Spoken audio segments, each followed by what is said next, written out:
കൂടുതൽ പ്രതീക്ഷിക്കേണ്ടത് നിങ്ങൾ അവസാനത്തെ 10 ദിനങ്ങളിൽ കൂടുതൽ അതിനെ പ്രതീക്ഷിക്കുക എന്ന് ഹബീബായ നബി സല്ലല്ലാഹു അലൈഹി വസല്ലമ തങ്ങൾ പറയുന്നു. ആ അവസാനത്തെ 10 ദിനങ്ങളിലേക്ക് നമ്മൾ കടക്കുകയാണ്. അപ്പൊ ഏറ്റവും കൂടുതൽ നാം ആഗ്രഹിക്കേണ്ടതും നാം അല്ലാഹുവിനോട് തേടേണ്ടതും ആ ലൈലത്തുൽ ഖദറിന്റെ പുണ്യമൊന്ന് നമുക്ക് ലഭിക്കണം എന്നതാണ്. നമുക്ക് നിങ്ങൾ സൂറത്തുൽ ഖദർ എന്ന് പറഞ്ഞൊരു ഖദർ എന്ന് പറഞ്ഞ ഒരു സൂറത്ത് തന്നെ അല്ലാഹു വിശുദ്ധമായ ഖുർആനിൽ കൊണ്ടുവന്നു. ആ ഖദർ എന്ന സൂറത്തിൽ എന്താ പറയുന്നത്? വെറും ലൈലത്തുൽ ഖദറിനെ കുറിച്ച് മാത്രം പരാമർശിക്കുന്നത്. മഹാത്മാക്കൾ ഇത് പറഞ്ഞിട്ട് പറയുന്നുണ്ട്, ഒരു സൂറത്ത് അത് ലൈലത്തുൽ ഖദറിനെ കുറിച്ചു ആ പേരിൽ ഒരു സൂറത്തും ആ സൂറത്തിൽ അത് മാത്രം വിഷയീഭവിക്കുന്നു. മറ്റു സൂറത്തുകൾ ഒരുപാട് ഖുർആനിലുണ്ട്. സൂറത്തുൽ ബഖറ, സൂറത്തു ആലു ഇമ്രാൻ, സൂറത്തുൽ നിസാ, ഇങ്ങനെ പ്രത്യേകം സൂറത്തുകൾ ഒരുപാടുണ്ട്. പക്ഷെ ആ സൂറത്തുകളൊക്കെ എടുത്തു നോക്കുമ്പോൾ അല്ലാഹു ആ സൂറത്തിലെ ഓരോ സൂക്തങ്ങളിലൂടെയും പറയുന്നത് ഒട്ടനേകം വിഷയങ്ങളാണ്. ഒന്നും രണ്ടും ഒന്നുമല്ല. സൂറത്തുൽ ബഖറയിൽ തഖ്വയെ കുറിച്ച് പരാമർശമുണ്ട്. നോമ്പ് നിർബന്ധമാക്കിയതിനെ കുറിച്ച് സൂറത്തുൽ ബഖറയിലാണ് പറയുന്നത്. ഇങ്ങനെ ഒരുപാട് ഹജ്ജിനെ കുറിച്ച് പരാമർശമുണ്ട്. ആർക്കാണ് ഹജ്ജ് നിർബന്ധമാകുന്നത്? ഹജ്ജ് ചെയ്യുമ്പോൾ വരുമ്പോൾ ഉണ്ടാകുന്ന വിഷയങ്ങൾ, ഒരുപാട് കാര്യങ്ങൾ സൂറത്തുൽ ബഖറയിൽ ചർച്ച ചെയ്യുന്നുണ്ട്. എന്നാൽ സൂറത്തുൽ ബഖറ എന്നാണ് അതിന് പേര് വെച്ചിട്ടുള്ളത്. പശു എന്നാണ് അതിന്റെ അർത്ഥം. അത് മൂസ നബി അലൈഹിസ്സലാമുമായി ബന്ധപ്പെട്ട ചില ചരിത്രങ്ങൾ, അതിൽ പശുവിനെ പരാമർശിച്ചുകൊണ്ടുള്ള ചില കാര്യങ്ങൾ പറയുന്നുണ്ട്. അതാണ് അതിന്റെ കാര്യം. എന്നാൽ എത്രയോ വിഷയങ്ങൾ അതിൽ അവതരിപ്പിക്കുന്നുണ്ട്. എന്നാൽ സൂറത്തുൽ ഖദർ എന്നൊരു സൂറത്ത് കൊണ്ടുവരികയും അതിൽ ഖദറിനെ കുറിച്ച് മാത്രം വിശദീകരിക്കുകയും ചെയ്തു. അപ്പൊ അതിന്റെ മഹത്വം എത്ര ഉണ്ട് എന്ന് മനസ്സിലാക്കാനാണ്, പഠിക്കാനാണ്. അതനുസരിച്ച് വിശ്വാസികൾ ജാഗ്രത പുലർത്താനും അമലുകൾ കൊണ്ട് സജീവമാകാനുമാണെന്നാണ് ഈ ആയത്തിനെ വിശദീകരിച്ചുകൊണ്ട്, ഈ സൂറത്തിനെ വിശദീകരിച്ചുകൊണ്ട് മഹാത്മാക്കൾ പറയുന്നത്. അള്ളാഹു നമുക്ക് അതിന്റെ മഹത്വം മനസ്സിലാക്കി അതിനോട് പെരുമാറാൻ അള്ളാഹു ഭാഗ്യം നൽകട്ടെ. എന്താണ് ലൈലത്തുൽ ഖദർ? ഖദറിന്റെ രാത്രി എന്ന് പറയുമ്പോൾ നിർണയ രാത്രി എന്ന് നമുക്ക് മലയാളത്തിൽ അതിനെ ഭാഷാന്തരം ചെയ്യാം. അപ്പൊ ലൈലത്തുൽ ഖദർ എന്താണ് ഈ നിർണയിക്കുന്നത്? ആ നിർണയിക്കുന്ന കാര്യം എന്താണെന്ന് മഹാനായ ഇമാം ഖുർത്തുബി റളിയല്ലാഹു അൻഹു അടക്കം മുഫസ്സിരീങ്ങൾ എല്ലാവരും വിശദീകരിക്കുന്നുണ്ട്. എന്താണ് ഈ നിർണയിക്കുന്നത്? ഒരു മനുഷ്യന്റെ ഒരു വർഷത്തേക്കുള്ള സർവകാര്യങ്ങളും അല്ലാഹു മലക്കുകളിലേക്ക് വീതം വെച്ചുകൊണ്ട് ഡ്യൂട്ടി കേൾപ്പിക്കുന്നത് അന്നേ രാത്രിയാണെന്നാണ് ഇതിന് മഹാത്മാക്കൾ കൊടുക്കുന്ന വിശദീകരണം. അപ്പൊ നമുക്ക് സംശയം ഉണ്ടാകും, അതേക്കുറിച്ച് തന്നെയല്ലേ നമ്മൾ ലൈലത്തുൻ നിസ്ഫി മിൻ ശഅബാൻ, ശഅബാനിലെ രാത്രിയെ കുറിച്ച്, 15-ാം രാവിനെ കുറിച്ച് നമ്മൾ പറയുന്നത്, ഇന്ന അൻസൽനാഹു ഫീ ലൈലത്തി മുബാറക ഇന്നാ കുന്നാ മുൻദിരി ഫീഹാ യുഫ്റഖു കുല്ലു അംരിൻ ഹകീം. ശഅബാനിലെ ആ 15-ാം രാവിനെ കുറിച്ചും നമ്മൾ അങ്ങനെ തന്നെയല്ലേ പഠിക്കുന്നത്, കേട്ടത്. അന്നും എല്ലാ കാര്യങ്ങളും അല്ലാഹുവിന്റെ മലായികത്തിലേക്ക് അല്ലാഹു പ്രത്യേകമായി ഓഹരി ചെയ്യുന്ന ദിവസമാണെന്ന് നമ്മൾ പറഞ്ഞല്ലോ. ഇത് രണ്ടിനെയും സംയോജിപ്പിച്ചുകൊണ്ട് ഇമാം ഖുർത്തുബി റളിയല്ലാഹു അൻഹു അവിടുത്തെ തഫ്സീറിൽ പറയുന്നതായി കാണാം. അപ്പോൾ അതും നിർണയ രാത്രി തന്നെയല്ലേ, ഇതും നിർണയ രാത്രി തന്നെയല്ലേ? എന്താണ് ഇത് തമ്മിലുള്ള വ്യത്യാസം എന്നതിന് മഹാനായ ഇമാം ഖുർത്തുബി റളിയല്ലാഹു അൻഹു അവിടുത്തെ തഫ്സീറിൽ കൊടുക്കുന്ന മറുപടി ഇങ്ങനെയാണ്. അവിടുന്ന് പറയുന്നത്, എല്ലാ കാര്യങ്ങളും ഉമ്മുൽ കിതാബാകുന്ന ലൗഹുൽ മഹ്ഫൂദിൽ രേഖപ്പെടുത്തി സുനിശ്ചിതമായി അല്ലാഹുവിന്റെ തീരുമാനങ്ങൾ മുഴുവനും രേഖപ്പെടുത്തപ്പെട്ടതാണ്. ഈ നിശ്ചിതമായ തീരുമാനങ്ങളെ ഉമ്മുൽ കിതാബാകുന്ന ലൗഹുൽ മഹ്ഫൂദിൽ നിന്നും മലായികത്തുകൾ പകർത്തി എഴുതുകയും അത് പ്രത്യേകമായി ഓരോ മലക്കുകളിലേക്കും ഡ്യൂട്ടി വാഹകരായ മലക്കുകളിലേക്കും കൊടുക്കുന്ന ദിവസങ്ങൾ. അത് എന്ന് തുടങ്ങും? 15 ശഅബാൻ 15-ന് തുടങ്ങും. അവസാനിക്കുന്നത് എന്ന്? അത് അവസാനിക്കുന്നതാണ് ലൈലത്തുൽ ഖദർ, ഖദറിന്റെ രാത്രി എന്ന് പറയുന്ന ലൈലത്തുൽ ഖദർ. ഇതാണ് അതിന് കൊടുക്കുന്ന മഹാനായ ഖുർത്തുബി ഇമാം റളിയല്ലാഹു അൻഹു കൊടുക്കുന്ന വിശദീകരണം. അത് അന്ന് തുടങ്ങും, ലൈലത്തുൽ ഖദറിന് അത് അവസാനിക്കും. 4 മലക്കുകളാണ് പ്രധാനമായും അതിന്റെ ഡ്യൂട്ടി നിർവഹിക്കാൻ വേണ്ടി അള്ളാഹു തെരഞ്ഞെടുത്തും നേതൃത്വം നൽകുന്ന മഹാത്മാക്കൾ. ഒന്ന് അസ്റായിൽ അലൈഹിസ്സലാം, രണ്ട് ഇസ്രാഫീൽ അലൈഹിസ്സലാം, മികായിൽ അലൈഹിസ്സലാം, ജിബ്രീൽ അലൈഹിസ്സലാം. 4 മലക്കുകൾ. അവർ മാത്രമല്ല, അവരുടെ കീഴിൽ ഓരോ മലക്കുകളുടെ കീഴിലും ഒരുപാട് മലക്കുകളുടെ മലായികത്തിന്റെ ഒരു വ്യൂഹം തന്നെയുണ്ട്. വിശുദ്ധമായ ഖുർആനിൽ ലൈലത്തുൽ ഖദറിനെ പരാമർശിക്കുന്നിടത്ത് ഇന്ന അൻസൽനാഹു ഫീ ലൈലത്തുൽ ഖദർ, ഖുർആനിനെ നാം ഇറക്കിയിരിക്കുന്നത് ഈ ഖദറിന്റെ രാത്രിയിലാണെന്നാണ് പറയുന്നത്. അപ്പോൾ റമദാനുകൾ തങ്ങളുടെ കാലത്തിന് മുമ്പുമില്ലേ? ഹബീബായ നബി സല്ലല്ലാഹു അലൈഹി വസല്ലമ തങ്ങളുടെ കാലത്തിന് മുമ്പും റമദാനുകളുണ്ട്. പക്ഷേ ആ റമദാനുകൾക്ക് ഇത്രയധികം പോലീസുകൾ ഉണ്ടായിരുന്നില്ല. അന്ന് ഖുർആൻ അവതരണമായിട്ടില്ല. കാരണം ശഹ്റു റമദാൻ അല്ലദീ ഉൻസില ഫീഹിൽ ഖുർആൻ, റമദാനെ പരാമർശിച്ചെടുത്ത് റമദാനിലെ നോമ്പ് നിർബന്ധമാണെന്ന് പറഞ്ഞെടുത്ത് ആദ്യം പരാമർശിക്കുന്നത് ഖുർആൻ ഇറക്കിയ മാസമാണ്. അപ്പൊ ഖുർആനിന്റെ അവതീർണം എന്നുള്ളത് മുമ്പ് കഴിഞ്ഞിട്ടില്ല. അതുകൊണ്ട് തന്നെ മുമ്പ് സമുദായങ്ങൾക്കുണ്ടായിരുന്ന റമദാൻ പോലെയല്ല മുത്തുനബി സല്ലല്ലാഹു അലൈഹി വസല്ലമ തങ്ങളുടെ റമദാൻ, അവിടുത്തെ ഉമ്മത്തിനുള്ള റമദാൻ. അതാണ് ഖുർആൻ കൊണ്ട് പ്രത്യേകം അവരെ അനുഗ്രഹിച്ചു. ആ ഖുർആനെ കുറിച്ച് ഹബീബായ നബി സല്ലല്ലാഹു അലൈഹി വസല്ലമ തങ്ങൾ പറഞ്ഞു, ഓരോ മനുഷ്യന്റെ ഹൃദയവും തുരുമ്പ് പിടിക്കും. ഏതുപോലെ?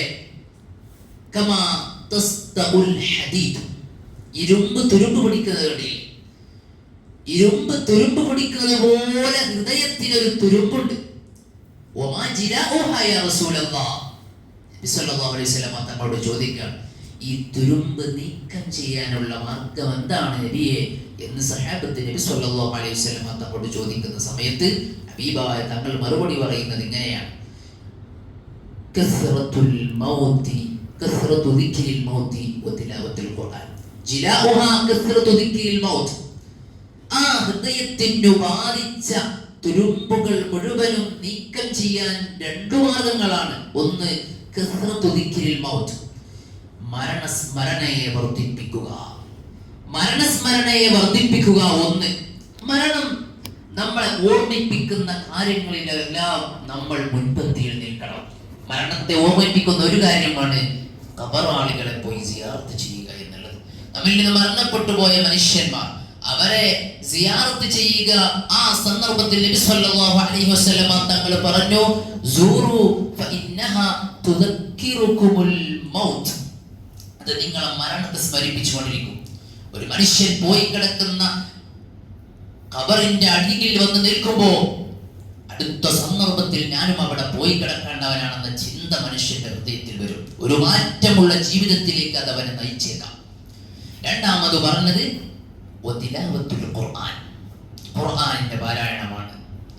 ഖുർആനിനെ പാരായണം ചെയ്യുന്നത് മനുഷ്യന്റെ ഹൃദയത്തെ സ്ഫുടം ചെയ്ത് അതിന് പിടിച്ച ബാധിച്ച മുഴുവൻ തുരുമ്പുകളെയും അത് നിർമാർജനം ചെയ്ത് സ്ഫുടം ചെയ്തെടുക്കും എന്ന് ഹബീബായ നബി സല്ലല്ലാഹു അലൈഹി വസല്ലം. അപ്പൊ ഇത് റമദാനിൽ നമ്മളെ ശുദ്ധീകരണം ചെയ്തുകൊണ്ടേയിരിക്കണം. അല്ലാഹു നമുക്ക് ഒരുപാട് ഖുർആനുകൾ വളരെ നല്ല രീതിയിൽ അതിന്റെ മുഴുവൻ ആദാബുകളും പാലിച്ചു കൊണ്ടുപോകാൻ തൗഫീഖ് നൽകി അനുഗ്രഹിക്കുമാറാകട്ടെ. വമാ അദ്റാക മാ ലൈലത്തുൽ ഖദർ, ലൈലത്തുൽ ഖദ്രി ഖൈറും മിൻ അൽഫി ശഹർ. അത്രയധികം മഹത്വമുണ്ട് എന്ന് പറഞ്ഞുകൊണ്ട് അതിന്റെ മഹത്വങ്ങളൊക്കെ നമ്മൾ പഠിച്ചതാണ്. 1000 മാസങ്ങളേക്കാൾ പുണ്യമാണ് അതിനെന്ന് പറഞ്ഞു. ഈ ആയത്തിനെ വിശദീകരിച്ചുകൊണ്ട് മഹാത്മാക്കൾ പറയുന്നത് കാണാം, ഇത് രാത്രി മാത്രാണോ? രാത്രിയിൽ മാത്രമുള്ള ഒരു പവറാണോ ഈ ലൈലത്തുൽ ഖദ്റിന്റെ പുണ്യം എന്നുള്ളത്? മഹാനായ ഇമാം ശഅബി റളിയല്ലാഹു അൻഹു പറയുന്നതായി കാണാം, വലൈലുഹാ വയൗമുഹാ കലൈലിഹാ, അതിന്റെ പകൽ സമയങ്ങളും രാത്രിയെ പോലെ മഹത്വമുള്ളതാണ്. അതിന്റെ പകൽ സമയങ്ങളും രാത്രി പോലെ മഹത്വമുള്ളതാണെന്ന് ഇമാം ശഅബി റളിയല്ലാഹു അൻഹു പറയുന്നു. അപ്പോൾ നമുക്ക് ഒന്നും വിട്ടുപോകരുത്, ഒരു സമയവും നമുക്ക് ഇനി വേസ്റ്റ് ആയി പോകരുത്. ആ ലൈലത്തുൽ ഖദ്റിൽ മൻ ഖാമ ലൈലത്തുൽ ഖദ്രി ഈമാനൻ വഇഹ്തിസാബൻ ഗുഫിറ ലഹു മാ തഖദ്ദമ മിൻ ദംബി. ലൈലത്തുൽ ഖദ്റിൽ ഒരു മനുഷ്യൻ നിസ്കരിച്ചാൽ, അള്ളാഹുവിന്റെ പ്രീതി കാംക്ഷിച്ചുകൊണ്ട് ഒരു മനുഷ്യൻ ലൈലത്തുൽ ഖദറിലെങ്ങാനും നിസ്കരിച്ചു കഴിഞ്ഞാൽ അവന്റെ കഴിഞ്ഞകാല ദോഷങ്ങൾ മുഴുവനും പൊറുക്കപ്പെടുമെന്ന് ഹബീബുന റസൂലുള്ളാഹി സ്വല്ലല്ലാഹു അലൈഹി വസല്ലം തങ്ങൾ പറയുന്നുണ്ട്. അപ്പോൾ നമുക്ക് ഇനി ഏറ്റവും കൂടുതൽ നാം വളരെയധികം പ്രതീക്ഷയോടുകൂടെയും ആഗ്രഹത്തോടുകൂടെയും കാത്തിരിക്കേണ്ട ദിനരാത്രങ്ങളാണ്. നമുക്കത് മിസ്സായി പോകാൻ പാടില്ല. അള്ളാഹു തൗഫീഖ് നൽകി അനുഗ്രഹിക്കുമാറാകട്ടെ. അവസാനത്തെ 10 അത് ഒറ്റയിട്ട രാവുകളിൽ എന്ന് മാത്രമല്ല, എല്ലാ രാവുകളിലും എല്ലാ ദിവസങ്ങളിലും അതിന് പ്രത്യേകം നാം പ്രതീക്ഷിക്കേണ്ടതുണ്ട്. അള്ളാഹു നമുക്ക് തൗഫീഖ് നൽകി അനുഗ്രഹിക്കുമാറാകട്ടെ. വിശുദ്ധമായ ഖുർആൻ ധാരാളമായി പാരായണം ചെയ്യാൻ അള്ളാഹു ഭാഗ്യം നൽകുമാറാകട്ടെ. തനസ്സലുൽ മലായികത്തു വറൂഹു എന്നാണ് ശേഷമായത്തിൽ പറയുന്നത്. മലായികത്തുകൾ ഇറങ്ങി വരും. എല്ലാ ദിവസവും മലായികത്ത് ഭൂമിയിലേക്ക് ഇറങ്ങി വരുന്നുണ്ട്. എല്ലാ ദിവസവും മലായികത്ത് ഇറങ്ങി വരുന്നുണ്ട്.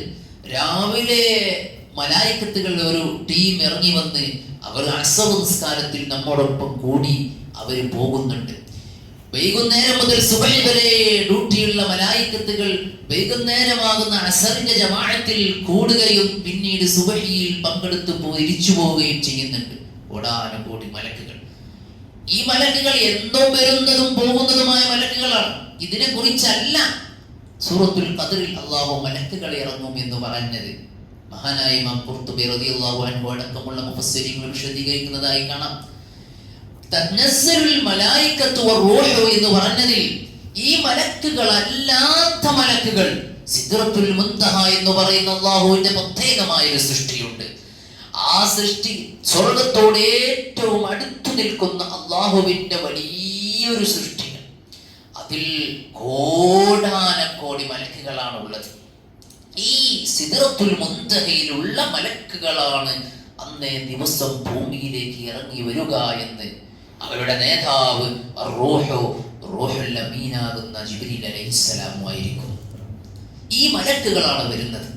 ഈ മലക്കുകൾ വന്നിട്ട് എല്ലാവർക്കും പ്രത്യേകമായ ഹൃദയത്തിനുള്ള ശാന്തിയുടെയും സമാധാനത്തിന്റെയും വചനങ്ങൾ വഴിയും സലാമുൻ സലാമുൻ അന്ന് മലായികത്തുകൾ ജിബ്രീൽ അലൈഹിസ്സലാം മനുഷ്യനായി ജീവിക്കുന്ന അള്ളാഹുവിന്റെ അടിമയായി ഇബാദത്തിലായി കഴിയുന്ന ചിലവർ അവർ വരുമ്പോൾ നിസ്കരിക്കുകയാണ്, ഓതുകയാണ്, ചിലർ ദിക്ർ ചൊല്ലുകയാണ്, തസ്ബീഹ് ചൊല്ലുകയാണ്, ചിലർ സുജൂദിലാണ്, ചിലർ റുക്കൂഇലാണ്. ഇങ്ങനെയുള്ള അടിയന്മാർ അള്ളാഹുവിന്റെ അടിമകളെ ഇങ്ങനെ കാണുന്ന സന്ദർഭത്തിൽ അവർക്കൊക്കെ അള്ളാഹുവിന്റെ ഭാഗത്ത് നിന്ന് നിങ്ങൾക്ക് രക്ഷയുണ്ട്, നിങ്ങൾക്ക് പ്രത്യേകമായ രക്ഷയുണ്ട്, നാളെ ആഖിറത്തിൽ വലിയ പ്രതിഫലങ്ങൾ നിങ്ങളെ വെയിറ്റ് ചെയ്തു കൊണ്ടിരിക്കുന്നുണ്ട്. ഇങ്ങനെയുള്ള വ്യത്യസ്തമായ രൂപത്തിൽ മനുഷ്യന് സമാധാനം നൽകുന്ന സന്ദർഭങ്ങളും സംസാരങ്ങളും അവരിൽ നിന്ന് ലഭിച്ചുകൊണ്ട് അവർ നമ്മളെ യാത്രയാക്കിക്കൊണ്ട് ആകാശ ലോകത്തേക്ക് തന്നെ തിരിച്ചു പോകും. അള്ളാഹു ചോദിക്കുന്നുണ്ട്, കൈഫ വജദ്തും ഇബാദി, എൻ്റെ അടിമകളെ നിങ്ങൾ എങ്ങനെ എത്തിച്ചു? എൻ്റെ അടിമകളെ നിങ്ങൾ ഈ പ്രത്യേകമായ അതിവിശുദ്ധമായ രാത്രിയിൽ ചെന്നപ്പോൾ എങ്ങനെയാണ് അവരെ നിങ്ങൾ കണ്ടതെന്ന് ചോദിക്കുമ്പോൾ അവർ മറുപടി പറയുമ്പോൾ